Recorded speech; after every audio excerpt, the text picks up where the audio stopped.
My name is Andrew O'Leary. I am Superintendent of New Bedford Public Schools, and we are here today to mark a real milestone for New Bedford Public Schools, for the city of New Bedford, and that is a successful start to this school year with the John Avery Parker Early Childhood Center. And this has been a long time in planning, but we're really only at the start. We're really at a great moment for early childhood in New Bedford. And there's so much talk the last year, the last 5 years, even the last 10 years about early childhood, about preschool, about early education and care. And this is really an effort to make our mark in that space. Over the past 5 years at least, there's been a great partnership between the community, between all of the stakeholders in early education and care in New Bedford and even in the region, and with the state of Massachusetts and the support of the legislature, our local delegation, such as Rep. Cabral and Senator Montigny and others. And all of that work has been so important, all of that support, all of that commitment has been so important. But ultimately, when we have young people, especially the youngest of our learners, when we have rules, regulations, compliance, when we have budgets, all of that takes a lot of very specific work, takes a lot of very specific planning, and it happens day by day. So a lot of energy, a lot of support, a lot of desire to offer our students the best, but it's very complex work, and it's very different work at each level. We have to navigate special education, we have to navigate things like class size, and it has to be here constantly. We cannot extend something to our young people and then pull it away. And all of us here today have noted that over the past 2 decades. We had the closure of Ingraham about 20 years ago.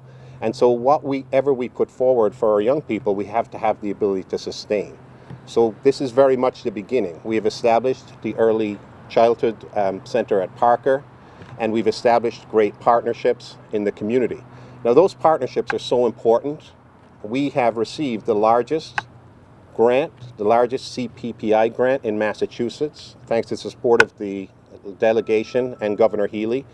The Preschool Partnership Grant, CPPI, this year is $1 million, and that's a great achievement for the city of New Bedford, and that's testament to all of our partners who we'll mention who are here today as well. In addition to that, the Mass Taxpayer Foundation put out a great report this week about the early education and care, the early childhood workforce.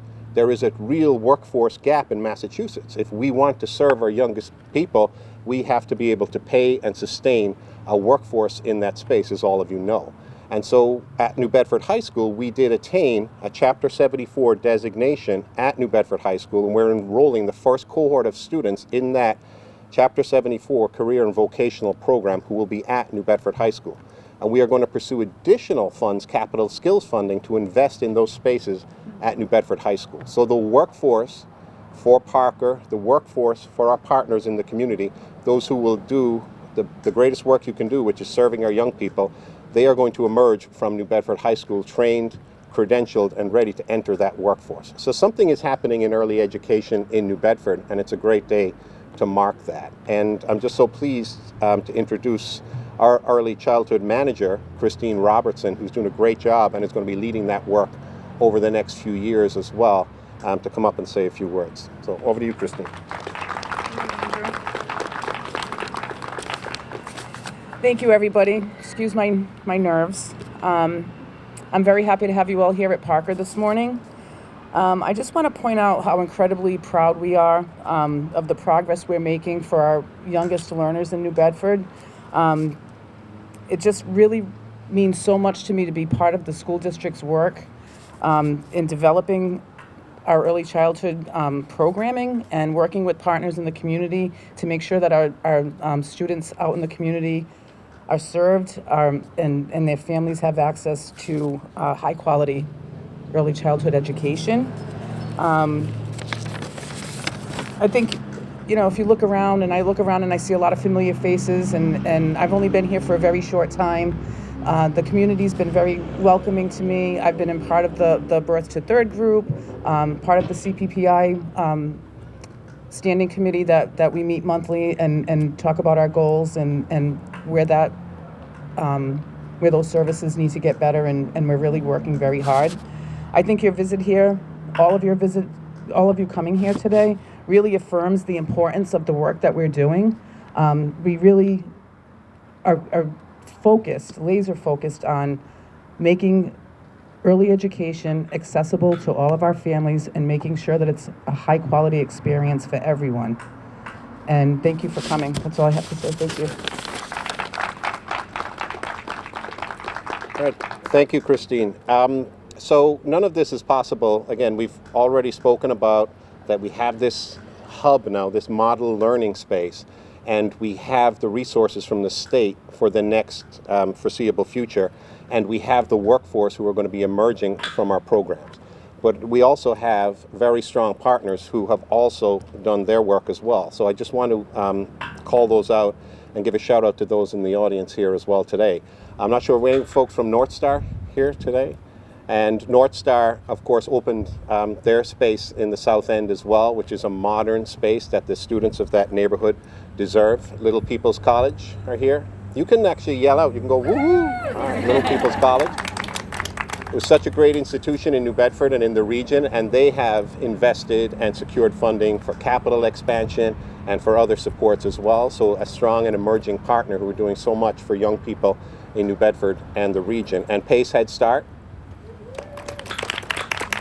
another model partner in the region as well, who do so much and manage and navigate the complexity of federal regulations, all to make sure that our families are served, all of our families are served.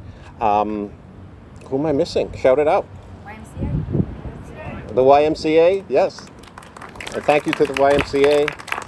And our Birth to Third Coalition are here as well. And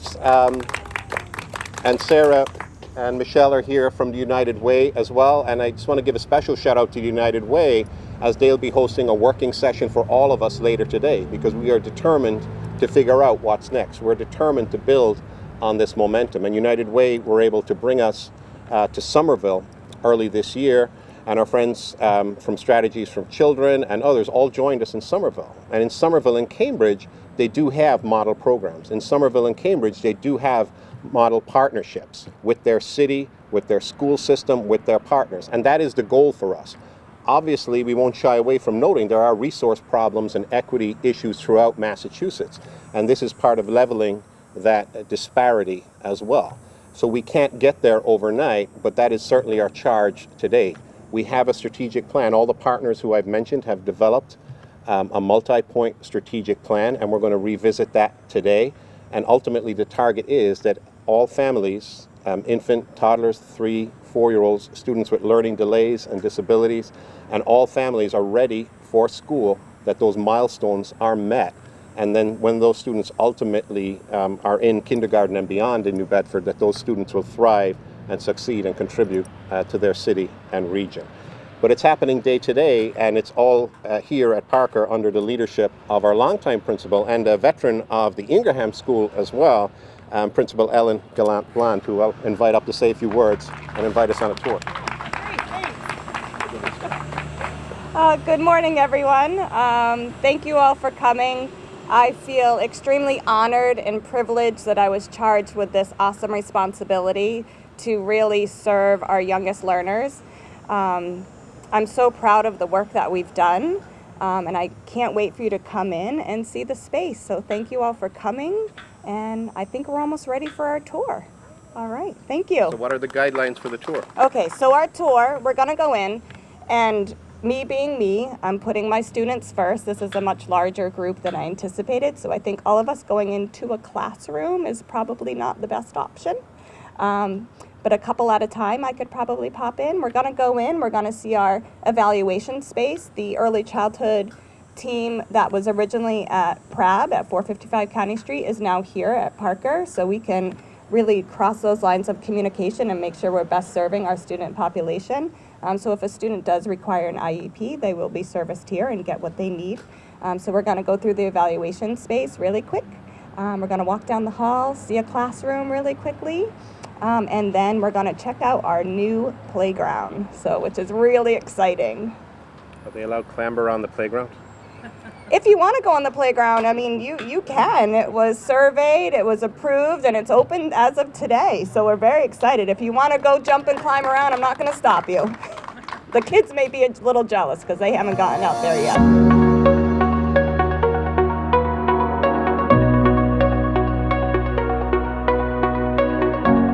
It's our early evaluation space where parents come in and they get their child evaluated to see if they need an IEP or further services.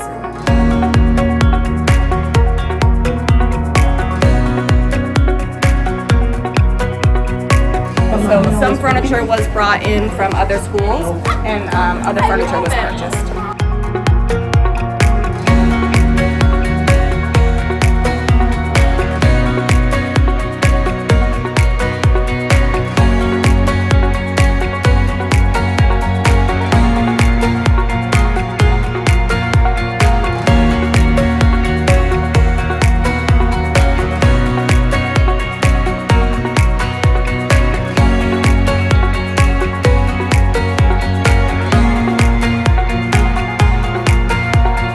They redid the blacktop and everything, yep, and they kept the original playground and they put in a new playground, but it's also pre-K, ages 3 to 5 centric, and it's adaptive for any students with any mobility concerns.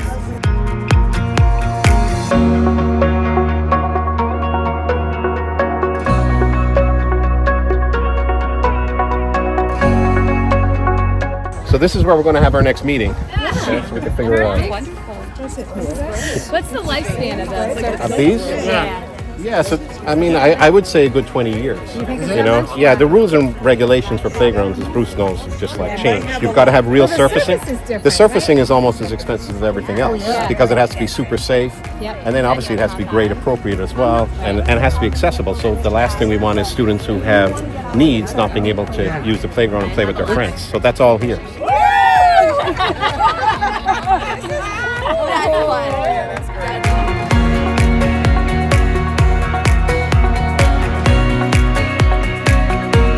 So we have many students who are nonverbal, who are limited communication skills. So if they need something, they can go up to the board and say, thirsty, I'm mad, I don't feel well. Yep.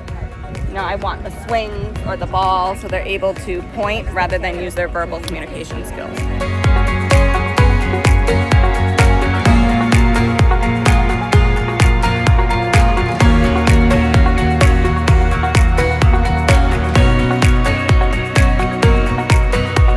Thank you so much for taking time out of your day to mark this awesome occasion.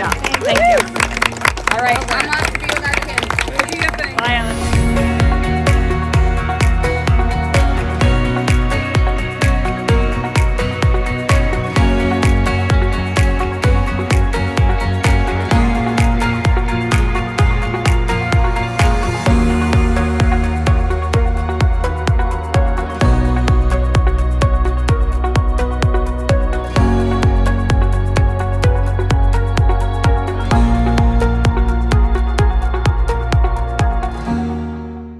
When I was 10, my mom got deported. We had a difficult time, and I feel that's why I didn't get to finish school.